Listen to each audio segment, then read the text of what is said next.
അല്ല, ഞാൻ വിചാരിച്ചു കോൺഗ്രസ് ആണ് ഏറ്റവും നാണമില്ലാത്തൊരു പാർട്ടി. ഇനിയിപ്പോൾ അതിൽ കോമ്പറ്റീഷൻ കൊടുക്കുന്നത് ശിവൻകുട്ടിയാണെന്നാണ് ഇതിന്ന് മനസ്സിലാക്കുന്നത്. നമ്മളൊരു 2 ദിവസമായിട്ട് കാണുന്നത് നേമം മണ്ഡലത്തിന്റെ സ്ഥാനാർത്ഥി, CPM സ്ഥാനാർത്ഥിയായ മന്ത്രി ശിവൻകുട്ടിജി ജയിക്കാൻ അദ്ദേഹത്തിന്റെ തന്ത്രങ്ങളുടെ ഓരോരോ ഉദാഹരണം നമുക്ക് കാണാൻ കിട്ടുന്നു. ഒന്ന്, രാജീവ് എന്ന പേര് ഉള്ള ഒരു CPM ബ്രാഞ്ച് സെക്രട്ടറിനെ ഇൻഡിപെൻഡന്റ് സ്ഥാനാർത്ഥിയാക്കുന്നു. ഓക്കെ, അതൊന്ന് ശരി. ഇന്ന് ഞങ്ങൾക്ക് കിട്ടിയതാണ് ഒരു ലിസ്റ്റ്.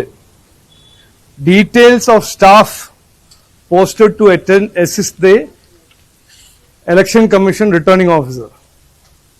ഈ ലിസ്റ്റില് ഒരു 100 പേരുണ്ട്. എല്ലാം സ്റ്റേറ്റ് ഗവൺമെന്റ് എംപ്ലോയീസ് ആണ്. പക്ഷെ എല്ലാവരും ലേബർ ഡിപ്പാർട്ട്മെന്റിൽ നിന്നാണ്. ഇതാണ് ഇവരെ പേടി. 10 കൊല്ലം ഭരിച്ചു, എല്ലാം ശരിയാവുമെന്ന് വാഗ്ദാനം കൊടുത്ത് എലക്ഷൻ വരുമ്പോ ജയിക്കാൻ ഇതാണ് അവരുടെ തന്ത്രം. ഒന്നും ചെയ്തിട്ടില്ല, ഒന്നും ചെയ്യാൻ താല്പര്യമില്ല. അപ്പോൾ എങ്ങനെയാണ് എലക്ഷൻ ജയിക്കുക?